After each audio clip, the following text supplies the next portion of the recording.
Assalamualaikum, masih dengan saya Feby, penyuluh KB BKKBN. Kali ini kita akan membahas mengenai stunting. Apa sih stunting itu?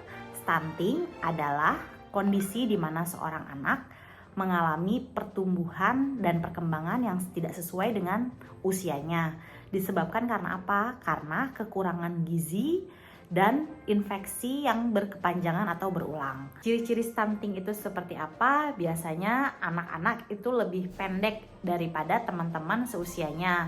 Terus pertumbuhannya juga sedikit lambat, wajah juga terlihat lebih muda dari usianya yang seharusnya.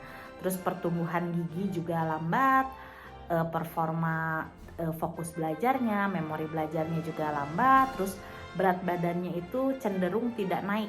Dan resiko stunting ini dapat terjadi pada 1000 hari pertama kehidupan, yaitu pada saat janin di dalam kandungan sampai usia bayi tersebut 2 tahun.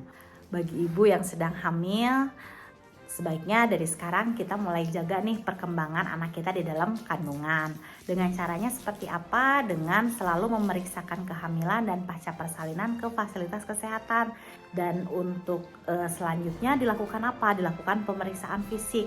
Berapa berat badannya, berapa tinggi badannya, terus penambahan berat badannya dari setiap bulannya itu berapa, dan juga pemeriksaan emosi dari ibu hamil atau pasca persalinan. Untuk masa kehamilan itu ada 3 trimester ya Bu ya, ada trimester 1, trimester kedua, dan trimester ketiga. Ibu-ibu pasti merasakan pada saat trimester pertama itu apa sih ciri-cirinya? Oh mungkin mual, oh mungkin tidak nafsu makan. Nah itu harus dikonsultasikan kepada fasilitas kesehatan. Apa sih yang menyebabkan ibu mual dan tidak bisa makan? Jangan sampai selama trimester pertama atau 3 bulan ibu tidak sama sekali mendapat asupan gizi yang baik. Terus misalnya trimester kedua sudah mulai gatal-gatal atau rambut rontok, itu harus dikonsultasikan. Jadi bisa mengetahui perkembangan apa saja yang berubah di fisik ibu maupun emosional ibu di fasilitas kesehatan. Selain mengunjungi fasilitas kesehatan, ibu hamil juga harus menjaga asupan gizi bagi ibunya sendiri dan juga bagi janin yang ada di dalam kandungannya. Apa sih zat-zat yang diperlukan? Yaitu seperti protein, lemak, karbohidrat, kalsium, asam folat itu sangat diperlukan untuk pertumbuhan janin di dalam kandungan. Dan jika memang diharuskan, ibu juga bisa mendapatkan tablet tambah darah atau vitamin-vitamin lainnya yang memang direkomendasikan oleh dokter atau bidan di fasilitas kesehatan. Itu tadi adalah sedikit tips bagaimana ibu hamil bisa menjaga pola hidup sehatnya, pola gizi, dan menjaga kesehatannya selama masa kehamilan.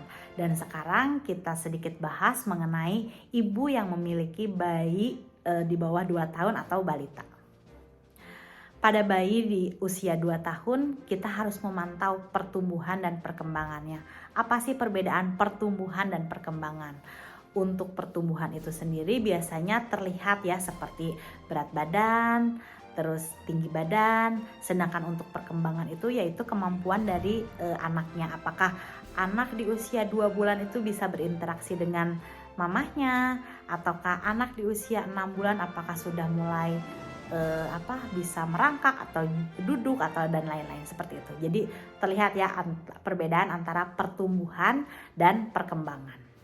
Dan kita harus betul-betul memantau keduanya. Jadi jangan sampai kita pantau berat badannya meningkat tapi kita tidak memantau perkembangannya, atau sebaliknya kita hanya melihat anak itu sudah bisa merangkak, anak itu sudah bisa duduk, anak itu sudah bisa jalan, tanpa kita memperhatikan berapa berat badannya, berapa tinggi badannya, tapi gabungan di antara perkembangan dan pertumbuhan. Jadi kita lihat apakah tinggi badannya sesuai dengan usianya, apakah berat badannya bertambah sesuai dengan usianya, terus apakah kemampuan berkembangnya juga berkembang sesuai dengan usianya.